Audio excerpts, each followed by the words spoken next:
Para entender la Divina Comedia primero hay que entrar en Florencia, no en la ciudad convertida siglos después en emblema del Renacimiento, sino en la urbe convulsa de finales del siglo XIII y comienzos del siglo XIV. Una ciudad rica, brillante, comercial, orgullosa de sus torres, de sus gremios, de su poder económico, pero también desgarrada por las luchas internas, por las rivalidades de familia, por la ambición política y por una violencia que se disfrazaba de causa justa. En ese mundo nació Dante Alighieri, en el año 1265. Lo hizo en una Florencia donde la vida pública estaba dominada por enfrentamientos entre facciones que, aunque parecían defender principios superiores, terminaban arrastrando a la ciudad a una guerra permanente. No se trataba solo de una disputa ideológica, era una fractura total del cuerpo político, una tensión que mezclaba alianzas familiares, intereses económicos, prestigio social y el conflicto mayor entre la autoridad imperial y la autoridad papal. La ciudad producía riqueza, arte, pensamiento y refinamiento lingüístico, pero al mismo tiempo incubaba resentimiento, exclusión y venganza. Cada calle podía ser un mercado o un campo de batalla. Cada decisión política podía convertirse en destierro, confiscación o muerte. Ese clima es decisivo, porque la Divina Comedia no surgió en un vacío espiritual. Surgió en una sociedad donde la justicia terrenal parecía cada vez más incapaz de ordenar el mundo. En el futuro, Dante levantará un tribunal poético más grande que cualquier tribunal humano. Pondrá a reyes papaos, traidores, amantes guerreros y corruptos frente a una ley absoluta. Pero esa necesidad de orden nació aquí, en una ciudad donde el equilibrio se había roto. Dante creció en una sociedad donde el nombre, la familia y la pertenencia definían gran parte del destino. Su formación no fue la de un príncipe, pero tampoco la de un hombre ajeno a la vida pública. Recibió la educación propia de una ciudad culta y competitiva, donde el prestigio intelectual comenzaba a convertirse en una forma de poder. Aprendió las bases de la tradición clásica, el pensamiento cristiano, la retórica, la poesía y el arte de leer el mundo a través de símbolos. Desde muy temprano quedó marcado por una sensibilidad doble. Por un lado, la disciplina intelectual, por otro, una imaginación emocional intensísima. Esa combinación será uno de los secretos de su obra. Dante no será solamente un poeta visionario, ni únicamente un pensador moral. Será ambas cosas al mismo tiempo. En él, la pasión se convertirá en estructura y la estructura en revelación. En la Florencia de su juventud, la poesía todavía no era solo un ejercicio estético, era también un laboratorio de identidad. A través del verso, los autores exploraban el amor, la virtud, la nobleza interior y el lugar del alma en el mundo. Dante se formó dentro de ese ambiente y absorbió con fuerza una nueva manera de escribir en lengua vulgar, es decir, no en latín, sino en la lengua viva de su comunidad. Aquello era más que una decisión estilística. Era una transformación cultural silenciosa. Mientras Europa seguía considerando el latín como el idioma del saber elevado, Dante comenzaba a intuir que la experiencia humana total, la pérdida, la culpa, la esperanza, la memoria, podía decirse con una lengua nacida de la calle del amor y de la ciudad. Mucho antes de crear su gran poema, ya estaba moldeando el instrumento con el que cambiaría la literatura. En casi toda gran obra existe una imagen central que ordena el caos. En la de Dante, esa imagen fue Beatriz. Su presencia, envuelta en historia y símbolo, se convirtió en uno de los ejes más poderosos de su universo interior. Lo que comenzó como experiencia biográfica fue transformándose con los años en una figura espiritual, casi teológica, capaz de reunir amor, memoria, belleza y salvación. La tradición asocia el primer encuentro entre Dante y Beatriz con la niñez, en una edad temprana que el poeta recordará como fundacional. Más tarde, esa presencia reaparecerá envuelta en una intensidad que desborda el recuerdo personal. Beatriz no será solo una mujer admirada, será una forma de orientación, en una época donde el amor podía ser entendido como elevación moral. Ella irá ocupando un lugar cada vez más alto en la imaginación de Dante, pero ese ascenso no estuvo exento de pérdida. La muerte de Beatriz, ocurrida cuando aún era joven, dejó una huella decisiva. Allí empieza a consolidarse una idea que será central en la Divina Comedia, la posibilidad de que el dolor no destruya el sentido, sino que lo transforme. La ausencia no apaga la visión. La profundiza, el duelo se vuelve una vía de conocimiento. Lo que en otros autores habría quedado como elegía amorosa, en Dante se convertirá con el tiempo en una fuerza estructural. Beatriz dejará de pertenecer solamente a la memoria terrestre y pasará a formar parte de una economía espiritual del universo. Cuando el gran viaje comience, ella no será simplemente recordada, será uno de sus motores invisibles. Dante no fue un escritor encerrado en la contemplación. Participó en la vida de su ciudad, ocupó cargos públicos y se implicó en decisiones reales, peligrosas, irreversibles. Ese paso de la reflexión a la política resultó crucial, porque al entrar en el gobierno de Florencia, dejó de mirar el conflicto desde fuera. Comenzó a sufrirlo desde el centro. Las divisiones entre güelfos y gibelinos ya habían marcado la historia italiana, pero con el tiempo incluso los vencedores se fragmentaron. Los güelfos, tradicionalmente alineados con el papado frente al imperio, se dividieron a su vez en facciones enfrentadas a blancos y negros. Dante quedó asociado a los blancos, un grupo que, con matices y tensiones internas, defendía una mayor autonomía de Florencia frente a la intervención papal directa. En el año 1300, Dante fue nombrado prior, uno de los cargos más relevantes del gobierno florentino. La responsabilidad era inmensa. Gobernar significaba mediar entre intereses explosivos y tomar decisiones capaces de enemistarlo con todos. La política no era una maquinaria abstracta, era un juego de supervivencia, y en ese tablero cada movimiento dejaba enemigos. Años después, cuando Dante pueble su infierno con personajes históricos y contemporáneos, su decisión no será la de un observador neutral. Hablará alguien que conoció de cerca la corrupción, la manipulación del poder, la fragilidad de la justicia y la facilidad con que los discursos sagrados podían utilizarse para fines terrenales. La Divina Comedia será también el testimonio de un hombre que vio cómo la lucha por el alma del mundo pasaba por oficinas, consejos, decretos y traiciones. Antes de convertirse en uno de los poemas más influyentes de la historia, la Divina Comedia fue una herida. Fue el resultado de una derrota política, de una ciudad dividida por el odio, de un hombre expulsado de su patria y condenado a mirar el mundo desde la distancia. Y, sin embargo, de esa ruina nació una arquitectura inmensa en un universo ordenado, donde cada culpa tenía su castigo, cada virtud su premio y cada alma su lugar definitivo. La historia no comienza en el cielo, tampoco en la gloria. Comienza con un hombre perdido, un hombre que avanza entre sombras, rodeado por un silencio hostil, en un paisaje moral que parece derrumbarse junto con el orden de su tiempo. En ese instante todavía no existe el viaje completo. Todavía no han aparecido con plenitud los círculos del infierno, ni las terrazas del purgatorio, ni la luz inconcebible del paraíso. Solo existe la oscuridad de una civilización en crisis, y la conciencia de que algo esencial se ha extraviado. Esa será la promesa de esta historia en seguir el nacimiento de una obra que no solo narró el más allá, sino que intentó explicar el caos de la tierra, porque detrás del descenso a los condenados se esconde una pregunta más profunda y más peligrosa. ¿Qué clase de mundo tuvo que romperse para que un poeta imaginara el juicio total de la humanidad? Toda gran travesía necesita un punto de fractura. En la vida de Dante, ese punto llegó con violencia. La intervención del poder papal en los asuntos florentinos alteró el equilibrio ya precario de la ciudad. La facción de los negros terminó imponiéndose, y con esa victoria comenzó una purga política. Dante, que se encontraba fuera de Florencia en una misión diplomática, fue acusado de corrupción, fraude y oposición al poder establecido. Las condenas se sucedieron con una lógica despiadada. Multas imposibles, dishonra pública, amenaza de muerte en caso de regreso. No era solo una derrota política, era una expulsión del mundo conocido. El poeta quedaba separado de su ciudad, de Sas, Dinés, de su position, de su continuidad vital. A partir de ese momento, su existencia se convertiría en una larga experiencia de exilio. Ese destierro fue una catástrofe personal, pero también el laboratorio espiritual e intelectual de su obra futura. Dante comenzó a conocer la humillación de depender de otros, la amargura de vivir entre cortes ajenas, la herida de no pertenecer del todo a ningún lugar. El exilio no fue una pausa, fue una nueva condición del ser, y sin embargo, algo ocurrió en esa ruina. Lo que había sido pérdida empezó a transformarse en perspectiva. Lejos de Florencia, Dante pudo contemplar su ciudad, su tiempo y su propia vida desde una altura distinta. El dolor adquirió forma. La injusticia empezó a pedir una respuesta más vasta que la revancha política. Esa respuesta todavía no tenía nombre definitivo, pero ya se estaba gestando un poema total. Desterrado, Dante recorrió distintos territorios de Italia. Vivió bajo la protección de mecenas, nobles y cortes que le ofrecían refugio temporal, pero nunca una verdadera restitución. La experiencia del exilio medieval no consistía solo en cambiar de residencia. Significaba existir sin centro, sin seguridad jurídica, sin hogar estable, sin el tejido profundo de pertenencias que había dado sentido a la vida cívica. Ese desarraigo lo obligó a rehacerse. Ya no podía pensar únicamente como ciudadano florentino. Empezó a hacerlo como un hombre que observaba la fragmentación de Italia, la disputa entre imperio y papado, la decadencia moral del liderazgo político y religioso, y la incapacidad de los poderes terrenales para conducir a la humanidad hacia un fin justo. Durante esos años escribió otras obras importantes. Reflexionó sobre la lengua, la filosofía y la organización del poder. Su pensamiento se amplió. Lo que antes era experiencia local comenzó a convertirse en visión universal. El poeta, herido por una injusticia concreta, empezó a preguntarse por el orden del universo entero. En esa transición está una de las claves más fascinantes de la Divina Comedia. No nace únicamente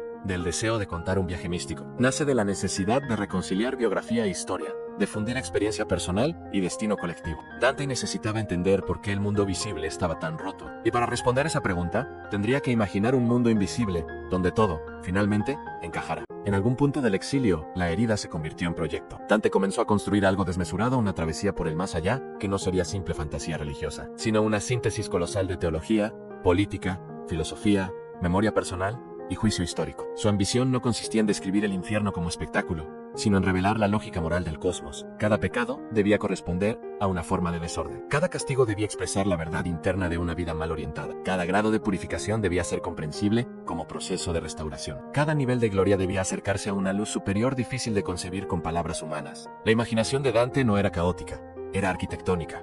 El poema iba a ser una máquina de sentido. Esa visión exigía también una síntesis cultural extraordinaria. Dante recogió la tradición cristiana medieval, la filosofía aristotélica, la herencia de Roma, la poesía amorosa, la historia contemporánea y la experiencia íntima del sufrimiento. Nada quedaría fuera. La Divina Comedia sería, al mismo tiempo, una autobiografía espiritual, una enciclopedia poética y un juicio sobre la civilización de su tiempo. Pero había un problema esencial. ¿Quién podía guiar a un hombre a través de semejante territorio? ¿Qué autoridad sería suficiente para conducirlo por las regiones de la condena y la esperanza? La respuesta no vendría del presente, sino del pasado clásico, y con ella aparecería una de las alianzas literarias más extraordinarias jamás imaginadas. Para atravesar el abismo, Dante necesitó una figura capaz de representar la razón, la dignidad del mundo antiguo y la continuidad entre la herencia clásica y la cosmovisión cristiana. Esa figura fue Virgilio, el gran poeta latino, autor de la Eneida, símbolo de la grandeza literaria de Romanal. Elegirlo como guía, Dante estaba haciendo mucho más que rendir homenaje. Estaba declarando que su viaje no destruiría el pasado pagano,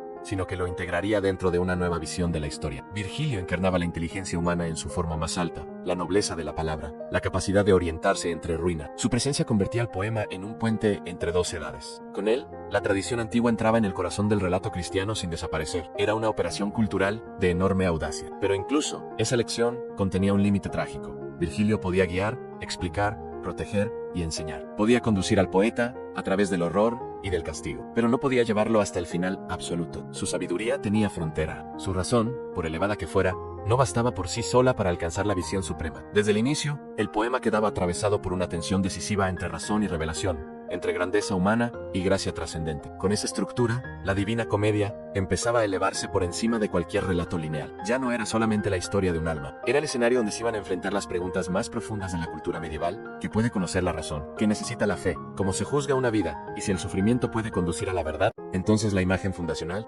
queda completa. Un hombre llega a la mitad simbólica de su vida y se descubre extraviado en una selva oscura.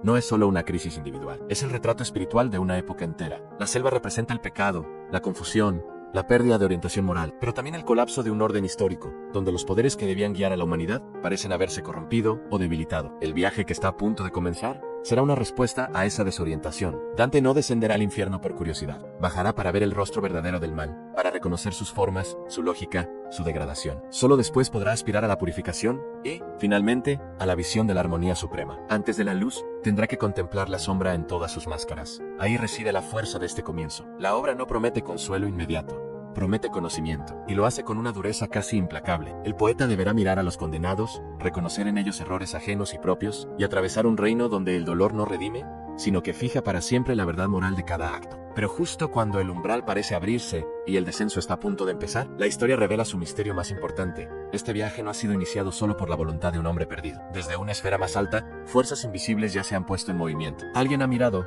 hacia la oscuridad. Alguien ha decidido que Dante no debe morir espiritualmente en esa selva. Y esa intervención silenciosa, nacida más allá del terror, será la llave de todo lo que vendrá. Cierre del episodio: El exiliado ya no es solo un hombre derrotado por su ciudad. Está a punto de convertirse en el testigo de un universo invisible. Pero antes de entrar al infierno, la historia insinuará algo todavía más grande. El descenso no comenzó abajo, en las sombras, sino arriba, en una decisión tomada desde la compasión y la luz. Antes de que Dante pusiera un pie en el reino del castigo, antes de que Virgilio lo encontrara en la selva oscura, el viaje ya había comenzado en una región más alta, más pura y más silenciosa. Lo que parecía una travesía individual nacida del extravío era, en realidad, el resultado de una cadena de compasión que descendía desde el cielo hacia la miseria humana. Esta revelación transforma por completo el sentido del relato. Dante no se salva solo por inteligencia, ni por valentía, ni por mérito. Se salva porque ha sido visto. En la estructura espiritual del poema, nada ocurre por azar. La misericordia, antes de manifestarse como luz, aparece como movimiento. Una voluntad superior detecta el peligro de un hombre que se pierde en la selva del pecado y decide intervenir. Desde esa región donde el tiempo humano parece reducirse a una sombra, se activa una secuencia de auxilio que unirá amor, intercesión y razón. La salvación, entonces, no nace de abajo hacia arriba. Desciende primero, toca la historia y solo luego invita al hombre a elevarse. Ese detalle es decisivo, porque la Divina Comedia no es únicamente una cartografía del castigo, es también una obra sobre la posibilidad de rescate. Incluso, en su umbral más terrible, el infierno aparece ya rodeado por una lógica que lo supera. Si Dante debe contemplar la condena, no será para hundirse en ella, sino para comprender aquello de lo que todavía puede ser arrancado. El viaje al horror nace, paradójicamente, de un gesto de amor. Así, el relato adquiere una fuerza doble. Por un lado, anuncia el descenso a la región más temida del más allá. Por otro, insinúa que incluso esa oscuridad está atravesada por una voluntad luminosa. El poeta todavía no lo comprende por completo, pero el espectador sí comienza a intuirlo.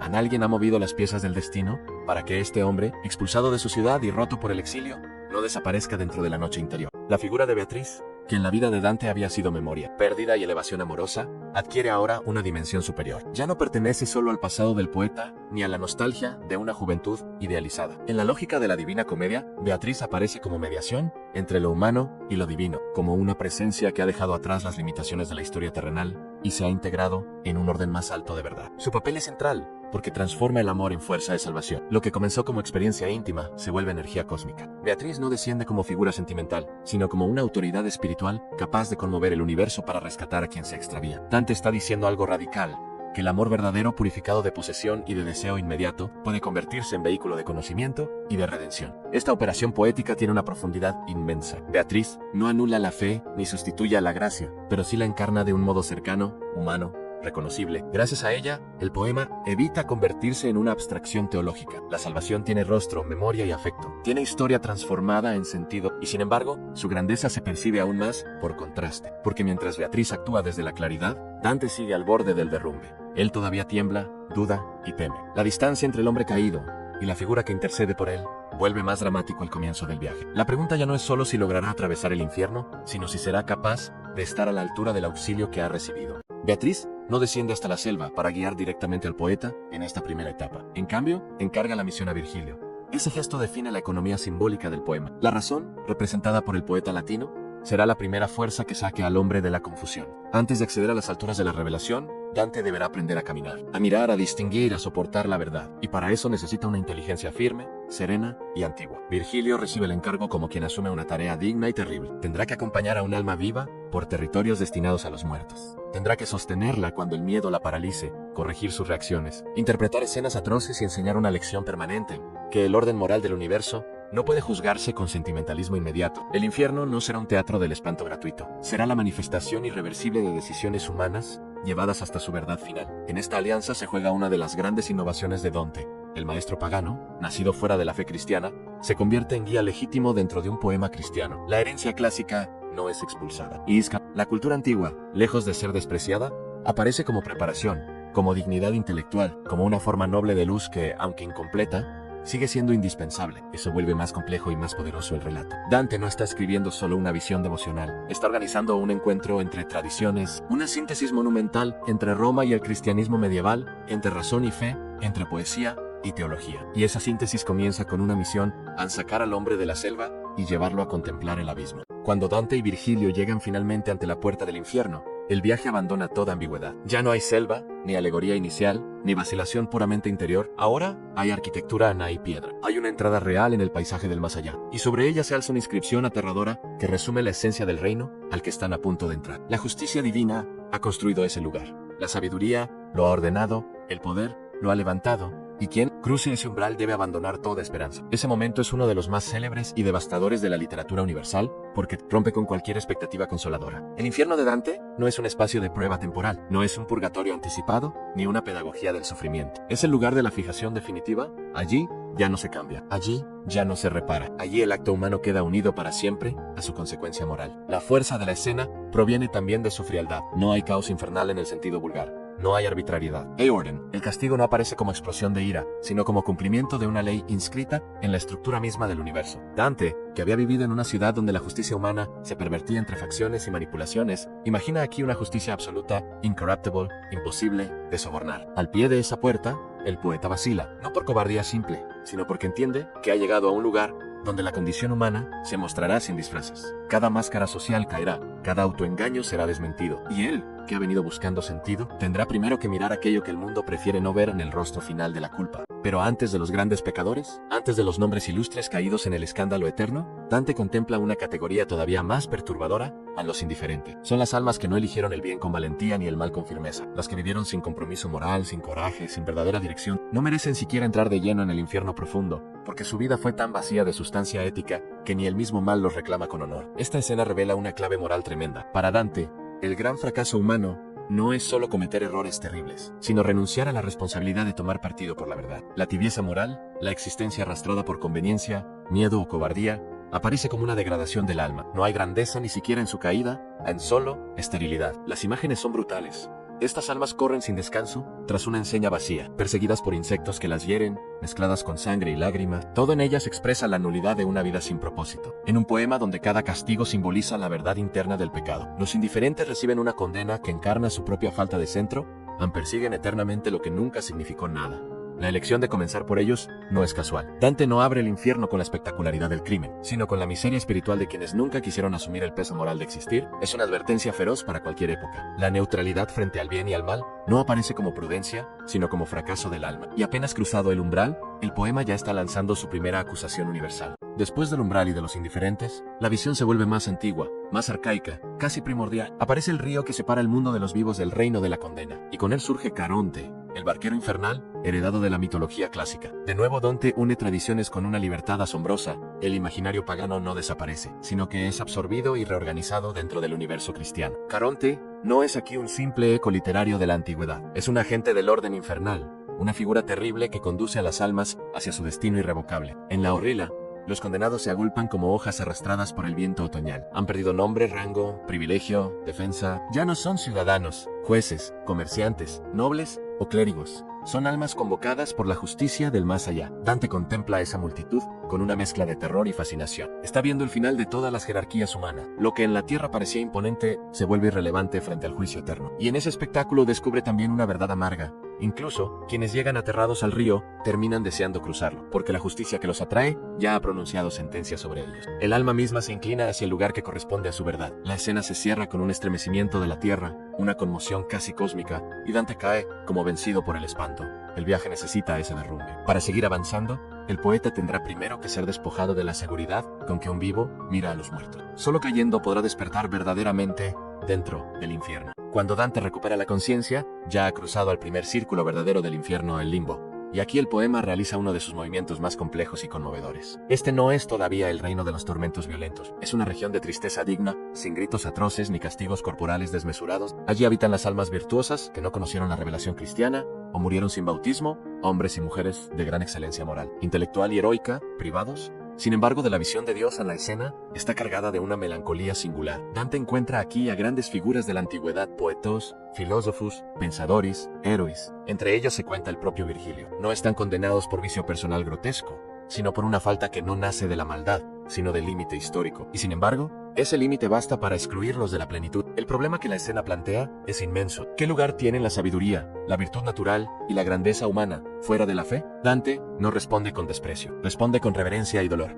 El limbo no ridiculiza a los antiguos a los honra, pero también marca una frontera insuperable. La razón y la nobleza pueden alcanzar alturas admirables, aunque no el cumplimiento final. Aquí se vuelve más trágica la figura de Virgilio. El guía que conduce a Dante a través del infierno pertenece él mismo a una región de privación eterna. Puede mostrar el camino pero no llegar al destino supremo. Puede enseñar la dignidad del pensamiento, pero no abrir por sí solo la puerta de la visión divina. El poema, así, gana una profundidad filosófica extraordinaria. No solo pregunta quién peca, sino también hasta dónde puede llegar lo mejor del ser humano cuando le falta la gracia. Dentro del limbo ocurre una escena decisiva para la conciencia del poeta. Dante es recibido simbólicamente entre los grandes autores de la tradición clásica. Homero, Horacio, Ovidio Lucano y Virgilio forman una constelación de autoridad literaria, ante la cual el poeta florentino, aún vivo, se ve colocado de manera extraordinaria. No se trata de vanidad superficial, se trata de una proclamación de ambición poética e histórica. Dante está diciendo, sin rodeos, que su obra dialogará con las más grandes de la civilización occidental y aspirará a ocupar un lugar entre ellas. Esta inclusión es una coronación anticipada, pero también una carga. Ser admitido entre los maestros significa aceptar una tarea inmensa.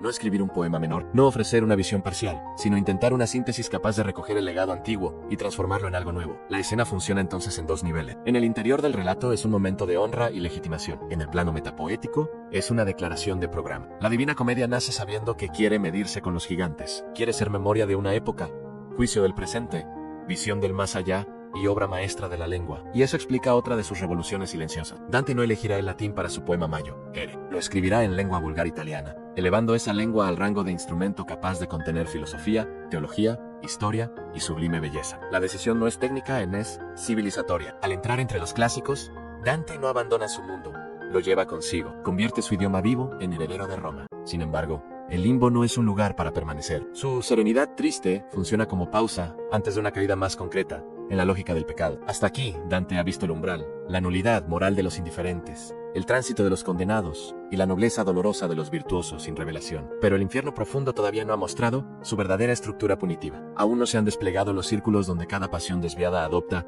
una forma de castigo perfecta y terrible. Lo que se avecina es una inmersión en la psicología del mal. Dante empezará a encontrar almas cuyos pecados no son abstractos, sino encarnados en historias, gestos, recuerdos, deseos y decisiones. El infierno dejará de ser solo una geografía y se convertirá en una galería de vidas mal orientadas. Allí el poema alcanzará una de sus mayores fuerzas, a mostrar que la condena no cae sobre monstruos irreconocibles, sino sobre seres humanos cuya caída conserva algo profundamente comprensible. Ese es uno de los motivos por los que la Divina Comedia sigue viva siglos después. No se limita a condenar, comprende, analiza, dramatiza, mira el mal no como espectáculo ajeno, sino como una deformación posible de la condición humana. Y esa cercanía vuelve cada escena más inquietante. Cuanto más humanos son los condenados, más perturbador resulta su destino.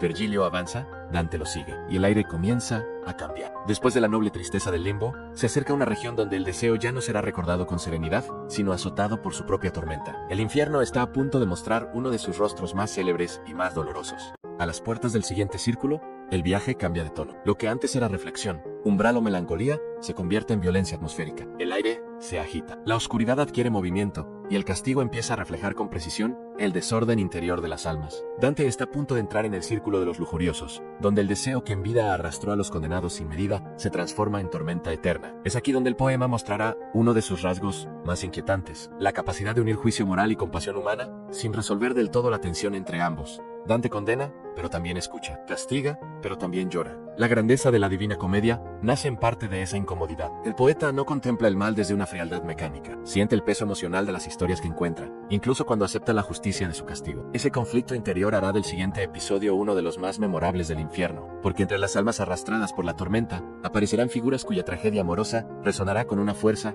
insoportable. El pecado dejará de ser una categoría general y tomará la forma de un vínculo, de una lectura compartida, de una pasión que confundió belleza con perdición. Y justo cuando el viento infernal empieza a levantar su música de ruina, la historia se detiene. Dante mira hacia la tempestad. Virgilio observa en silencio. En medio del torbellino, dos sombras avanzan juntas, inseparables, como si el amor mismo hubiera quedado condenado a repetir eternamente su caída. Cierre del episodio, Dante ya cruza la puerta, que separa el miedo de la visión. Ha descubierto que el infierno no es caos, sino orden terrible, que la neutralidad también condena, y que incluso la grandeza humana puede quedar incompleta ante la eternidad. Pero lo peor, o lo más humano, apenas comienza. Hasta este punto, Dante ha contemplado estructuras, umbrales, categorías morales y regiones donde la justicia eterna parece imponerse con una lógica monumental. Pero ahora el infierno cambia de escala.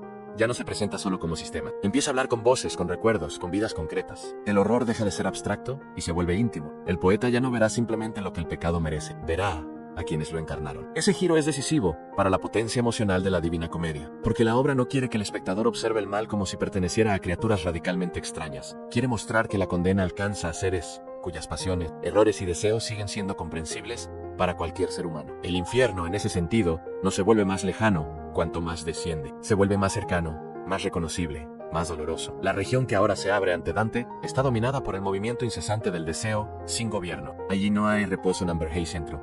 No hay retorno a una forma justa del amor. Todo lo que en vida arrastró a estas almas fuera de sí mismas, todo lo que confundió impulso con verdad, belleza con licencia, emoción con destino, se ha transformado en una tempestad interminable. No se trata simplemente de placer castigado, se trata del desorden de una facultad humana poderosa que, al perder su orientación, destruye el juicio y dispersa el alma. Dante entra así en uno de los espacios más célebres de toda la literatura, el círculo de los lujuriosos. Y lo que encontrará allí no será solo una lección moral, será un espejo incómodo sobre la fragilidad de los afectos humanos cuando el deseo deja de obedecer a una medida superior. Antes de internarse por completo en este nuevo círculo, Dante encuentra a Minos, figura heredada del mundo clásico y convertida aquí en juez infernal. Otra vez, el poema reúne tradición pagana y visión cristiana en una síntesis grandiosa. Minos ya no es simplemente el legendario rey cretense, es ahora la imagen de la distribución irrevocable de las culpas. El guardián que escucha la confesión de cada alma y la envía al lugar que le corresponde. Su presencia añade una nueva capa a la arquitectura moral del infierno.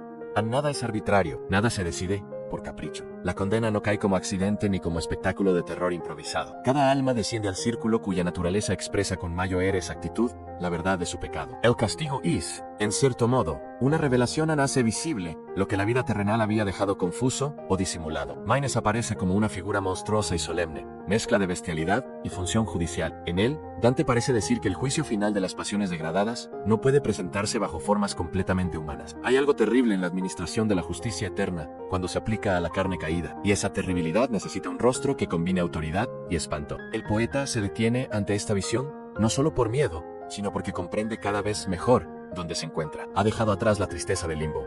Ha entrado en un territorio donde la culpa se manifiesta con una energía más violenta. La lógica del pecado ya no será la de la privación digna, sino la de una inclinación que desordena el alma y la lanza contra sí misma. Dante comienza a distinguir entre las almas de la tormenta algunos nombres célebres de la historia y del mito: Semiramis, Gidu, Cleopatra Belena, Aquiles, Paris, Tristán. La enumeración no es ornamental. Cada figura representa una historia donde deseo, poder, belleza y ruina se mezclaron hasta convertir la pasión en fuerza destructiva. El poeta va trazando así una genealogía del amor desordenado, una constelación de vidas en las que la atracción venció a la prudencia y terminó alterando destinos personales y colectivos. La presencia de estos personajes amplía el alcance del círculo. La lujuria ya no aparece como desvío privado de individuos aislados. Se revela como energía histórica capaz de desencadenar guerras, de comprometer reinos, de derribar voluntades heroicas, de mezclar fascinación y caída en una sola experiencia. Dante está diciendo que el deseo, cuando pierde su centro moral, no solo daña al amante, puede incendiar el mundo. Al nombrar estas figuras, el poema también se vincula con una tradición inmensa de relatos antiguos y medievales. Dante no destruye esos relatos, los relee, los reorganiza bajo una mirada moral que no anula su grandeza trágica. En el infierno, incluso los personajes legendarios conservan el resplandor ambiguo de su historia. No son simples ejemplos escolares, son residuos vivos de una humanidad fascinada por la pasión. Sin embargo, entre todos esos nombres ilustres, dos sombras captan de pronto la atención del poeta con una intensidad distinta. No destacan por su fama imperial ni por haber alterado el curso de civilizaciones enteras. Destacan porque permanecen juntas y unidas dentro del torbellino, como si ni siquiera la condena hubiera conseguido separarlas. Y al verlas, Dante siente que la escena está a punto de dejar de ser una teoría del pecado para convertirse en una herida. El castigo de los lujuriosos es una de las invenciones simbólicas más poderosas de Dante. Estas almas son arrastradas eternamente por un torbellino oscuro, incapaces de detenerse, de elegirse de nuevo, de volver a un centro interior. En vida se dejaron llevar por la fuerza del deseo hasta perder el gobierno de sí mismas. En la eternidad, esa entrega sin medida se convierte en clima, en atmósfera, en prisión. Ya no dominan el impulso,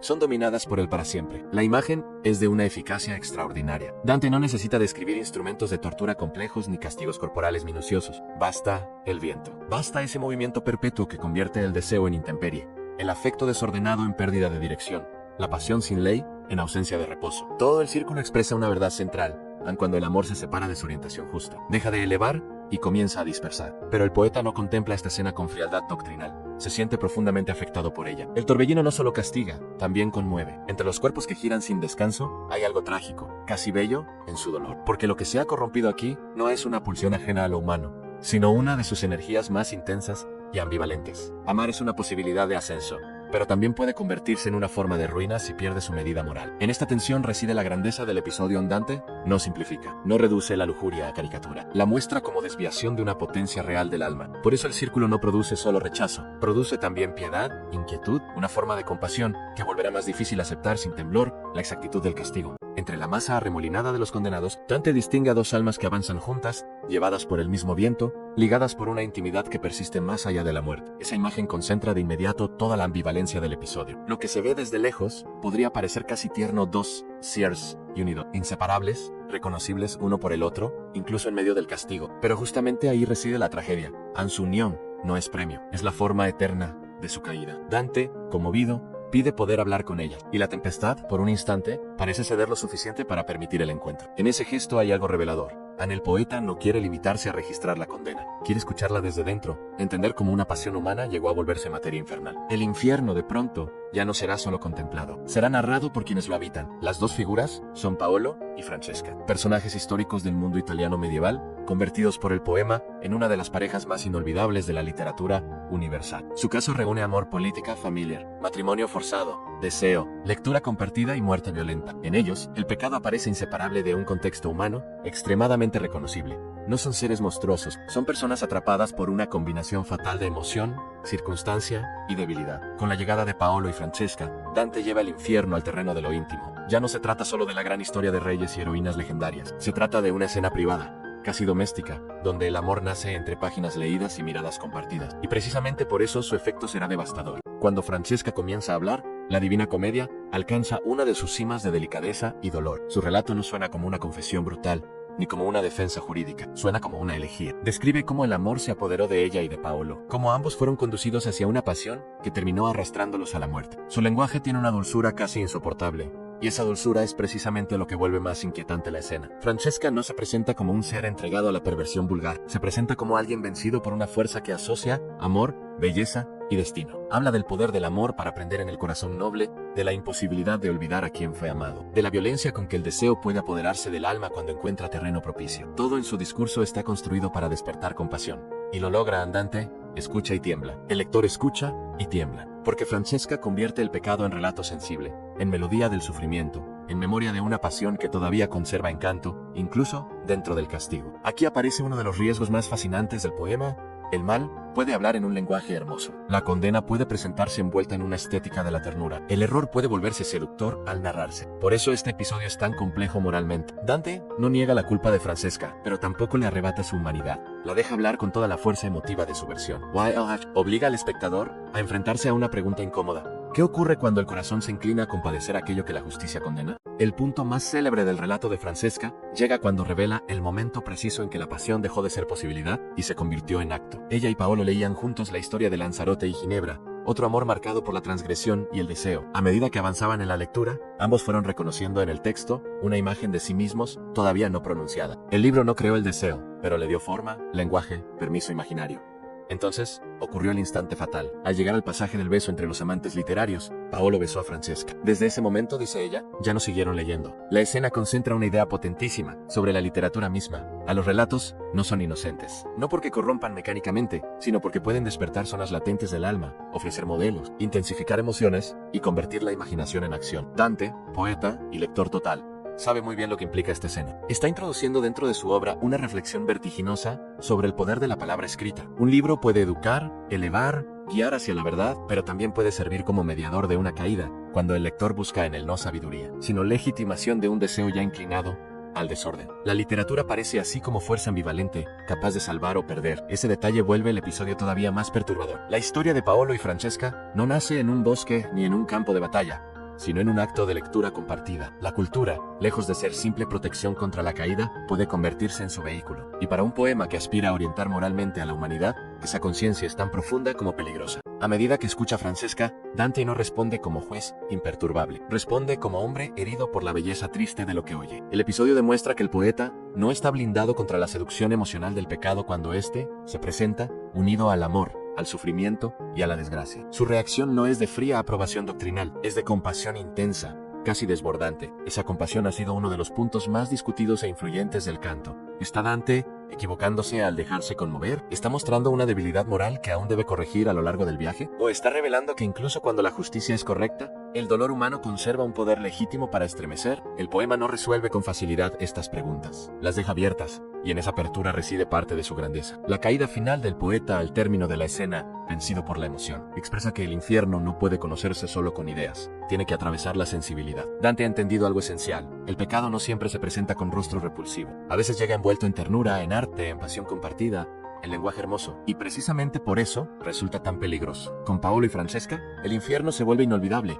porque deja de ser solo una enseñanza sobre la culpa. Se convierte en un drama sobre la vulnerabilidad humana. Lo que condena no es una caricatura grotesca del deseo, es una forma torcida de algo que, en su verdad ordenada, podría haber sido elevación. El horror nace de la cercanía entre el bien posible y la ruina consumada. Pero el infierno no se detiene en la lujuria. El viaje acaba de demostrar que el deseo puede desviar el alma. Ahora mostrará que existen deformaciones aún más densas, más groseras y más degradantes. Después de la tempestad sentimental del amor culpable, Dante descenderá hacia pecados donde la humanidad empieza a hundirse en formas más pesadas de apetito, violencia y corrupción. La caída será gradual, pero cada paso revelará un deterioro más profundo de la libertad humana. Ese movimiento descendente tiene una lógica rigurosa. En la arquitectura moral de Dante, no todos los pecados tienen el mismo peso. Hay faltas nacidas de impulsos mal gobernados, otras de malicia consciente, otras de traición calculada. El infierno avanza desde las deformaciones ligadas a la incontinencia hacia regiones donde la inteligencia se pone activamente al servicio del mal. El viaje, por tanto, es también una anatomía de la culpa. La historia de Paolo y Francesca ha dejado una herida emocional muy fuerte, pero el poema no permitirá al lector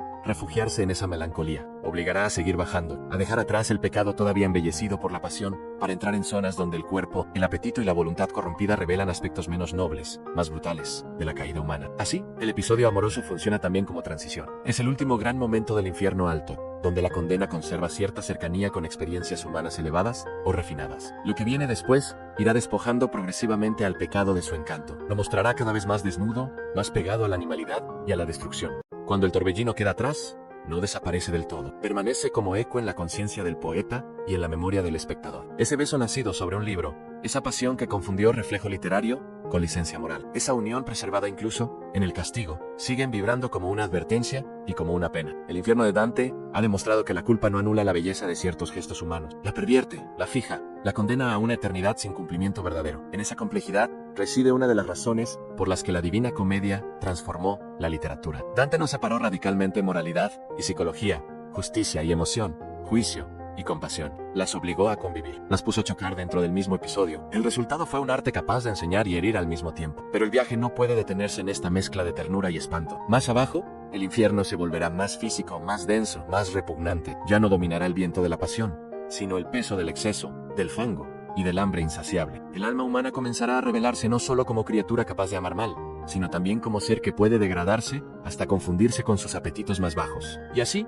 mientras el recuerdo de Francesca sigue suspendido como una llama triste en la memoria del poema, Dante y Virgilio avanzan hacia un territorio donde la belleza deja paso a la podredumbre. El infierno todavía guarda rostros peores, castigos más materiales y una lección cada vez más severa sobre lo que ocurre cuando el ser humano renuncia a gobernarse. Cierre del episodio. El infierno ya habló con voz humana, ya mostró que el pecado puede vestirse de amor, de literatura y de ternura. Paolo y Francesca dejaron en el viaje una herida que no se cierra jamás, la prueba de que incluso lo más bello puede torcerse hasta volverse condena. Cliffhanger, en el próximo episodio, Dante dejará atrás la tormenta del deseo y entrará en una región donde el alma ya no cae por pasión idealizada, sino por exceso brutal. Allí lo espera una lluvia inmunda, una bestia voraz y una humanidad hundida en el fango de sus propios apetitos. Después de abandonar la tormenta donde el deseo arrastraba a los amantes condenados, el paisaje del infierno cambia de naturaleza. El viento que representaba la pasión desbordada desaparece lentamente, y en su lugar surge una atmósfera mucho más pesada, húmeda y degradante. Dante y Virgilio avanzan hacia un territorio donde el pecado ya no conserva la apariencia trágica del amor equivocado. Aquí el alma humana comienza a hundirse en algo más primitivo, en el exceso del apetito. En la arquitectura moral del infierno, esta transición es fundamental. Los pecados anteriores todavía tenían cierta relación con emociones intensas o con impulsos que, aunque mal orientados, nacían de facultades elevadas del alma. Pero ahora Dante entra en un dominio donde el ser humano deja de luchar entre razón y pasión para entregarse por completo a la satisfacción inmediata de sus deseos corporales. Lo que se avecina no es una tormenta heroica ni una tragedia sentimental. Es un mundo donde el placer se volvió rutina, donde el apetito anuló la dignidad y donde la vida se redujo a consumir sin medida. Dante comienza a comprender que el descenso por el infierno no es solo una exploración del mal, sino también una radiografía de cómo el ser humano puede degradarse paso a paso cuando abandona el dominio de sí mismo. El paisaje mismo refleja esa degradación. El aire es pesado, la oscuridad ya no gira como tempestad. Cae como lluvia sucia sobre una tierra que parece incapaz de purificarse. El viaje entra en una región donde el castigo no se expresa con violencia espectacular, sino con una humillación constante y degradante. El tercer círculo del infierno se presenta bajo una lluvia perpetua, fría, sucia y pesada. No es agua purificadora, es una mezcla de granizo, barro y corrupción que cae sin descanso sobre las almas condenadas. El suelo se convierte en un pantano repugnante donde los cuerpos permanecen hundidos, incapaces de levantarse o escapar de la degradación que los rodea. Este castigo está reservado para los glotones, aquellos que en vida hicieron del placer del consumo el centro de su existencia. Dante no se refiere únicamente a quienes comían o bebían en exceso. El pecado simboliza algo más profundo, a la incapacidad de moderar los deseos materiales, la transformación del cuerpo en único horizonte del sentido, la reducción de la vida a una cadena de satisfacciones inmediatas. En la lógica del poema, quienes vivieron dominados por el apetito, terminan sumergidos en un mundo donde todo se ha vuelto materia informe. No hay belleza, no hay elevación, no hay memoria digna. Solo bar. El placer que alguna vez parecía abundante y festivo, se revela ahora como degradación permanente. La lluvia, que cae sin interrupción, simboliza precisamente esa pérdida de medida. Es una abundancia grotesca, una sobrecarga constante que ahoga en lugar de alimentar. Así, Dante convierte el exceso en castigo. Lo que fue desorden de la vida se transforma en ambiente eterno. Sobre este paisaje aparece una figura monstruosa, Ancerbero, el antiguo perro infernal de 3 cabezas, heredado de la mitología clásica. Vigila el círculo de los glotones con ferocidad animal. Sus bocas aúllan, desgarran y babean sobre las almas hundidas en el barro. Su presencia convierte el círculo en un espectáculo de brutalidad primitiva. La elección de Cerbero no es casual. Representa el hambre sin límite, el apetito convertido en bestia. Sus múltiples bocas simbolizan una necesidad que nunca se satisface, una voracidad perpetua que consume sin descanso. Los glotones, que en vida buscaron placer a través de la abundancia material, quedan ahora expuestos a una criatura que encarna ese mismo exceso en forma grotesca. Dante utiliza nuevamente la tradición clásica para expresar una verdad moral cristiana. La mitología se convierte en lenguaje simbólico de la corrupción humana. Cerbero no es solo un monstruo, es la imagen exteriorizada del deseo degradado que dominó a estas almas en vida. Sin embargo, la reacción de Virgilio frente a la bestia muestra que incluso la brutalidad infernal tiene límites. Con un gesto tranquilo, arroja barro a las bocas del monstruo, calmando momentáneamente su furia. El acto es simple, casi cotidiano, pero tiene un significado profundo en la razón. Incluso en el infierno, conserva una capacidad de dominio frente al instinto salvaje. Mientras Dante avanza por el terreno fangoso, algo inesperado ocurre. Una de las almas hundidas en el lodo se levanta parcialmente y reconoce al poeta. La escena produce una extraña sensación, incluso en la degradación absoluta. La memoria personal puede sobrevivir. El condenado recuerda su vida, su ciudad, su identidad. Esta alma es conocida como Siaco, un ciudadano florentino, cuya historia sirve a Dante para introducir otro elemento crucial del poema en la política. El infierno no solo está poblado por símbolos morales abstractos, también alberga figuras reales que participaron en los conflictos históricos de Italia. Dante transforma así el más allá en un tribunal donde la historia humana continúa siendo examinada. Ciocco habla de Florencia, de sus divisiones internas, de las luchas entre facciones que habían destruido la estabilidad de la ciudad. Incluso en el infierno, la política sigue siendo una herida abierta. El poeta escucha cómo las rivalidades entre grupos poderosos conducirán a nuevas violencias, nuevas expulsiones, nuevas injusticias. Esta conversación muestra algo fundamental. El infierno de Dante no está separado del mundo de los vivos. Es su espejo definitivo. Las guerras, las ambiciones y las rivalidades que devastan la tierra continúan resonando en el reino de los condenados. Siaco revela que los conflictos de Florencia no terminarán pronto. Habla de enfrentamientos futuros, de victorias temporales y derrotas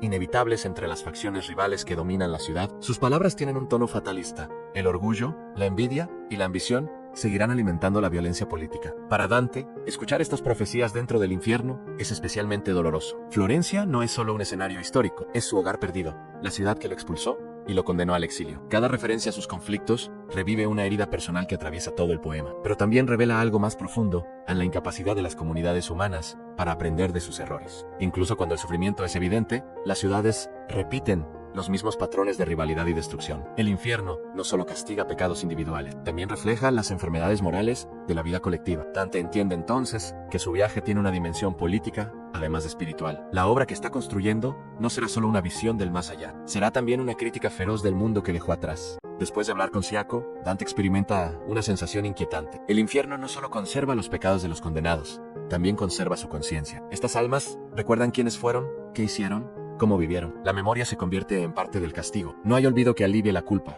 No hay distancia que permita reinterpretar el pasado. Cada alma permanece fijada en la verdad de su vida, obligada a contemplarla eternamente. En el mundo de los vivos, el tiempo permite reinterpretar los errores, justificarlos o suavizarlos. En el infierno, la historia personal queda congelada. Para Dante, esta idea tiene una fuerza moral inmensa. El juicio eterno no se basa en castigos arbitrarios, sino en la revelación total de lo que cada vida fue realmente. El pecado no es una etiqueta externa, es una deformación interior que finalmente se vuelve visible. Así, el poeta empieza a comprender que el infierno no es simplemente un lugar de sufrimiento físico, es un espacio donde la verdad moral se vuelve imposible de ignorar. Al abandonar el tercer círculo, Dante reflexiona sobre algo que lo inquieta profundamente. Las almas condenadas no pierden completamente su inteligencia, comprenden su situación, reconocen su pasado y anticipan ciertos eventos futuros. Sin embargo, ese conocimiento no puede cambiar su destino. Este detalle revela una paradoja dolorosa. Al saber la verdad, no siempre significa poder transformarla. Los condenados poseen una forma de conciencia que solo sirve para intensificar su castigo. Saben lo que perdieron, saben lo que fueron, saben lo que nunca volverán a ser. El conocimiento,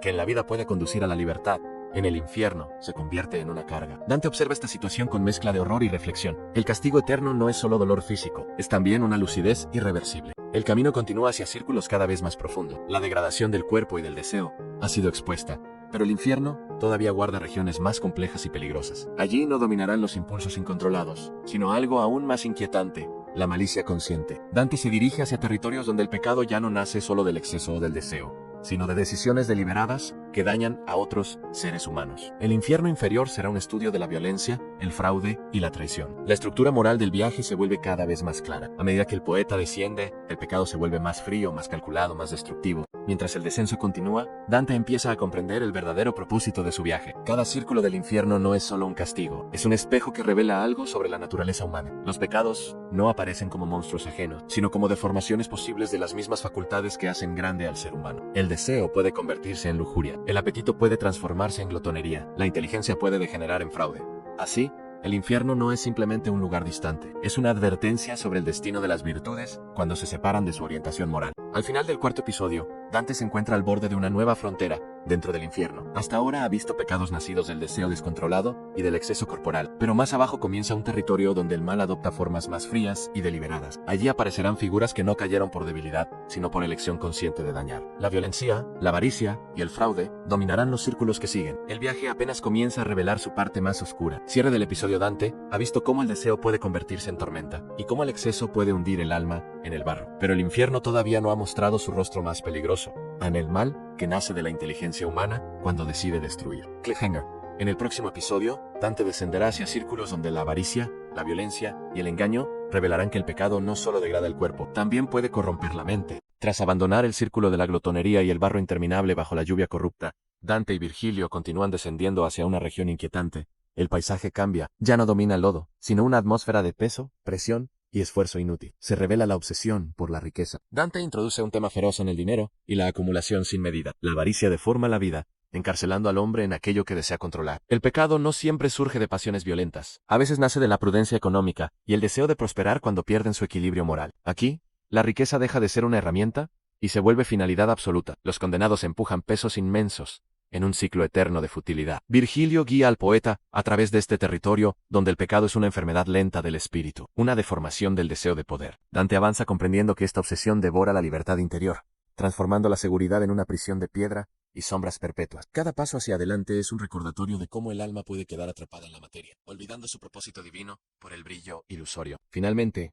los guías se alejan hacia la oscuridad absoluta, dejando atrás el clamor de los que cargan con sus riquezas convertidas en condena. En el cuarto círculo del infierno, Dante contempla una escena extraña y profundamente simbólica. Las almas de los avaros y los derrochadores están condenadas a empujar enormes pesos circulares en direcciones opuestas. Avanzan unos contra otros, chocan violentamente y luego deben regresar para repetir el movimiento eternamente. El castigo refleja con precisión el desorden de sus vidas. Los avaros acumularon riquezas con obsesión enfermiza, incapaces de disfrutar o compartir lo que poseían. Los derrochadores, en cambio, desperdiciaron bienes con irresponsabilidad, destruyendo lo que debería haber sido administrado con sabiduría. Ambos extremos nacen del mismo error, la incapacidad de relacionarse correctamente con el valor material. Uno idolatra el dinero, el otro lo desprecia de forma irresponsable. Ambos terminan esclavizados por aquello que debería haber sido simplemente un medio para vivir. Dante observa que muchas de estas almas pertenecieron a la iglesia o a instituciones poderosas. Este detalle convierte la escena en una crítica feroz a la corrupción moral de quienes debían ser guías espirituales, y terminaron seducidos por el poder económico. En el infierno de Dante, la riqueza mal utilizada no es solo un error social, es una deformación del alma que persiste, incluso,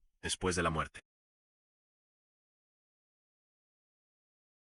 Cada vez que las dos filas de condenados se encuentran en el centro del círculo, el choque produce un grito repetido. Unos acusan a los otros de haber acumulado demasiado. Los otros responden, acusándolos de haber desperdiciado todo. El infierno convierte así su conflicto en una discusión interminable.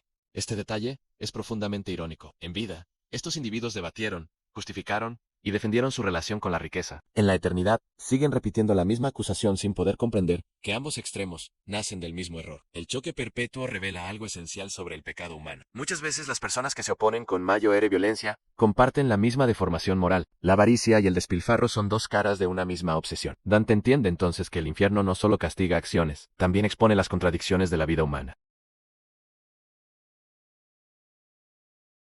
En medio de esta escena, Dante plantea una pregunta fundamental. ¿Por qué la riqueza parece distribuirse de manera tan irregular entre los seres humanos? ¿Por qué algunos acumulan enormes fortunas mientras otros viven en la pobreza? Virgilio responde introduciendo una idea fascinante: la figura de Fortuna. En el universo medieval de Dante, Fortuna no es simplemente suerte, es una fuerza ordenada por la providencia divina que regula el movimiento de las riquezas. La fortuna cambia, gira y distribuye bienes entre los hombres, siguiendo un orden que la inteligencia humana rara vez comprende. Las personas, incapaces de aceptar esta realidad, reaccionan con codicia, resentimiento o orgullo. Así comienza la obsesión que termina arrastrándolas hacia el pecado. Esta explicación revela que el problema no es la riqueza en sí misma. El verdadero peligro surge cuando el ser humano cree poder dominar completamente el destino material del mundo. Después de abandonar el círculo de los avaros, Dante y Virgilio llegan a una región completamente distinta del infierno, el pantano del río Estigia. Aquí el agua oscura forma una superficie fangosa, donde las almas de los iracundos se golpean, se muerden y se desgarran entre sí. Este es el quinto círculo del infierno, reservado para quienes en vida permitieron que la ira dominara su espíritu. A diferencia de la violencia deliberada de círculos más profundos, esta ira es una explosión emocional descontrolada, una incapacidad de dominar el resentimiento. Alma en Lodo. Los condenados se atacan eternamente porque en vida permitieron que su rabia destruyera cualquier posibilidad de paz interior. Pero no todos los condenados de este círculo gritan o atacan. Bajo la superficie del pantano se encuentran otras almas, invisibles desde lejos. Son los iracundos silenciosos, aquellos que reprimieron su resentimiento hasta convertirlo en amargura interior. Estas almas permanecen sumergidas bajo el agua negra, produciendo burbujas y susurros apenas audibles. En vida no estallaron en violencia abierta, pero cultivaron dentro de sí un odio silencioso que corrompió su espíritu. El castigo es perfecto en su simbolismo. Quienes ocultaron su ira ahora permanecen enterrados bajo el pantano, incapaces de expresarse plenamente.